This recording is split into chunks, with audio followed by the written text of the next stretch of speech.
Hai semua, Assalamualaikum warahmatullahi wabarakatuh. Apa kabar? Semoga kita tetap sehat selalu dan tetap semangat dalam membudidayakan anggur.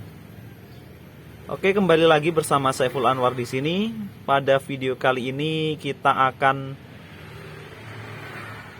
membagikan cara dan tips yang kita lakukan dalam mengaplikasikan hormon GA3.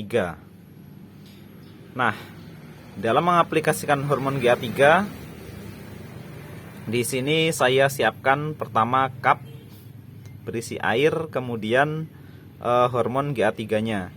Nah, untuk hormon GA3-nya itu mereknya terserah teman-teman ya. Apapun mereknya, saya rasa semuanya sama-sama baik ya. Semuanya sama-sama baik. Yang penting yang perlu digarisbawahi tips dari saya yaitu dosisnya ya. Dosisnya harus sesuai anjuran yang diberikan oleh produk tersebut. Nah, untuk dosisnya saya sarankan itu sesuai atau kurang ya. Jadi kurang-kurang sedikit nggak masalah lah, atau sesuai pas juga nggak masalah, yang penting jangan berlebihan. Kenapa? Karena GA3 ini sangat sensitif ya terhadap anggur. Jadi kalau kelebihan bisa jadi bunga anggur kita gosong, tapi kalau kekurangan ya itu tidak menjadi masalah ya. Nah, seperti itu ya, yang bagusnya pas, tapi kalau bisa jangan berlebihan gitu. Nah, kalau di sini GA3 yang saya gunakan adalah Gibgro ya. Tapi Gibgro yang sudah saya racik sendiri. Nah, untuk 100 ml air di sini saya menggunakan 2 tetes.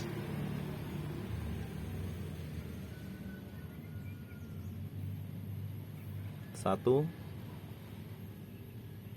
dua. Nah, 2 tetes saja cukup. Jangan ngide untuk berlebihan ya, karena ini sangat berbahaya untuk kelangsungan bunga teman-teman. Oke teman-teman, jangan lupa diaduk terlebih dahulu.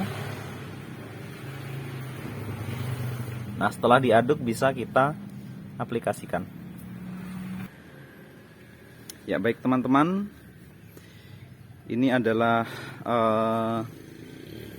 bakal bunga yang bakal kita celup ya. Ini sudah sprout membawa bunga seperti ini. Ini juga. Nah, kurang lebih seperti ini ya teman-teman ya. Nah, ini sudah siap untuk dicelup. Sebenarnya bisa lebih kecil lagi ya. Jadi sebelum fase ini bisa kita celup. Hanya saja dosisnya harus dikurangi. Kemudian dalam pencelupan, tips dari saya perlu memperhatikan cuaca. Nah, bisa dilihat cuaca hari ini adalah sangat cerah ya. Jadi ketika mencelup GA3 itu harus dalam keadaan yang cerah. Kenapa? Yang pertama, kita membutuhkan sinar matahari supaya setelah dicelup lekas kering. Yang kedua, ketika terkena air hujan, Gibgro ini bisa menyebabkan bunga gosong ya. Nah, itu yang sangat berbahaya. Jadi perlu dilakukan itu kalau pengalaman saya itu bagusnya adalah pagi hari. Nah, pagi hari kenapa? Karena kita bisa melihat cuaca ya pagi itu. Misalkan sore hari itu bisa juga, tetapi kita tidak tahu apa yang akan terjadi pada malamnya atau paginya gitu ya. Jadi setelah kita celup Gibgro, apabila terkena hujan biasanya sangat rentan terjadi gosong ya, atau hitam-hitam kemudian rontok. Nah, itu yang kita perlu hindari. Jadi harus berhati-hati sekali ketika mencelupkan Gibgro adalah melihat cuaca ya. Nah, seperti itu.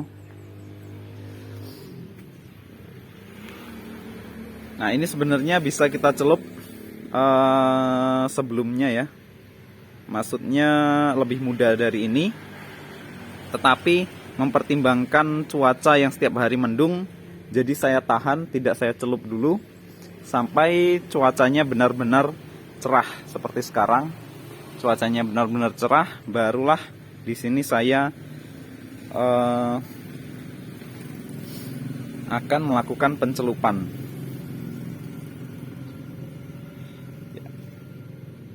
Untuk pencelupan tinggal kita celup aja bunganya ya. Kemudian kita tahan kurang lebih 5 detik. 1, 2, 3, 4, 5. Nah, kemudian kita tiriskan. Nah, jangan lupa kita goyang-goyangkan supaya airnya berkurang, supaya airnya menetes. Bisa juga kita tiup ya dengan pelan. Nah, misalkan kalau tempatnya susah untuk digoyang-goyangkan, biasanya saya tiup ya. Tidak masalah. Yang penting jangan terlalu kencang niupnya. Nah, tips dari saya adalah pencelupan GA3 ini, kalau menurut saya ya, pengalaman saya itu wajib ya. Kenapa wajib? Karena pengalaman saya mencoba tidak mencelupkan GA3, ternyata buahnya, hasil dari bunganya itu cukup kecil ya, dan mengecewakan. Jadi kenapa harus dicelup GA3? Karena bunga yang sudah kita rawat sepenuh hati, hasilnya tidak maksimal. Nah, itu sangat mengecewakan ya. Nah, minimal pencelupan GA3 itu tuh kalau menurut saya ya, setidaknya 1 kali pada fase brokoli seperti ini ya. Nah, pada fase brokoli seperti ini. Nah, kenapa? Karena nantinya dia akan memanjangkan malai atau tangkai buah ya. Jadi nanti hasilnya akan lebih maksimal dan mengurangi crack karena terlalu berdesakan.